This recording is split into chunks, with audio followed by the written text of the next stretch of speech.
Welcome back.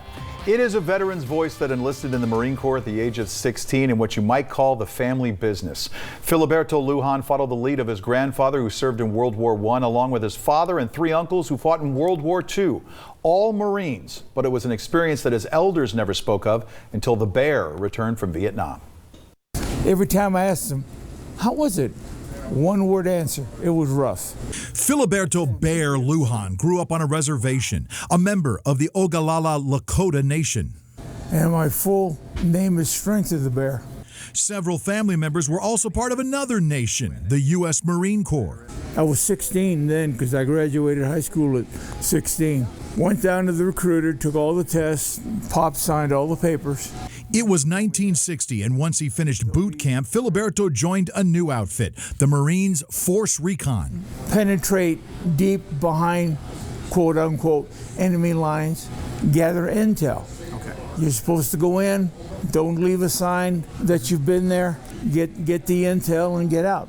His first real deployment came in late 1962, First Force Recon boarding the USS Enterprise aircraft carrier during the Cuban Missile Crisis. If President Kennedy's blockade didn't work, Lujan's unit would head for Cuba to secure a landing zone for the 82nd Airborne. I was sitting in the plane getting ready to get catapulted if they hadn't turned around. When he returned home, he re-enlisted and joined the 3rd Marines Force Recon at the start of the Vietnam War, landing in Da Nang.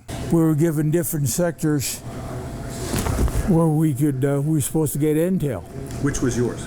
Along the DMZ, the border of Laos and North Vietnam. Lujan says his unit would repel from helicopters when they arrived at the landing zone and get hoisted out when they left, the Hueys never touching the ground. You ran up to the bird, hooked up. Now you had about 5 seconds and they were gone. His unit was gone for 10 days to 2 weeks at a time, coming very close to the enemy on numerous occasions. And I thought for a split second that he saw me because he turned to look and he was looking dead at me, but he didn't see me. On one mission along the Ho Chi Minh Trail, Bear came under fire while on patrol with his brother-in-law, who was a radio operator. The gunfight was on.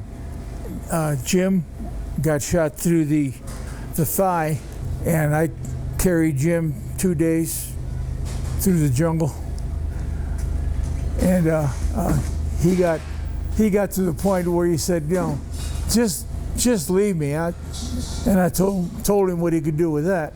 Bear served 3 tours in Vietnam, taking part in Operation Hastings, the Battle of Hue, and Tet Offensive, just to name a few. He won't talk about his confirmed kills as a sniper, but did mention one time an NVA squad were chasing a group of Marines when they came into range about 400 yards away. I took them all. How many were there? 7. Lujan ended his deployment in July of 1971. In all, he collected numerous medals and commendations. He was also wounded 4 times. The final time as he landed at their base under fire, and his friend Pete ran ahead of him into a bunker. And he was yelling at me, you know, come on, old man, old man. I had to run around the chopper to try to catch him, and he went into a bunker, and I was like 25 yards behind him. And as he goes into the bunker got hit by a 120 rocket. Gone. And I took shrapnel from that. When he returned home from Vietnam, his father would finally discuss combat with him, a conversation that only another veteran would understand. And he told me his experience on Guadalcanal. And I asked him, why didn't you say this when I was younger? You know, and explained to me. He says, because you wouldn't have understood it. Filiberto Lujan went on the honor flight and struggled with emotion while he was sitting in front of the Vietnam Wall. But the worst scare of his life, he says, came during the Gulf War, when his own sons left college and wanted to enlist. And I talked him out of it. Because I'll tell you right now, Mike, I'm not that strong a man. One of his sons would open Red House Barbecue in Tehachapi, and he has a shrine to his family history and the Marine Corps up on the back wall.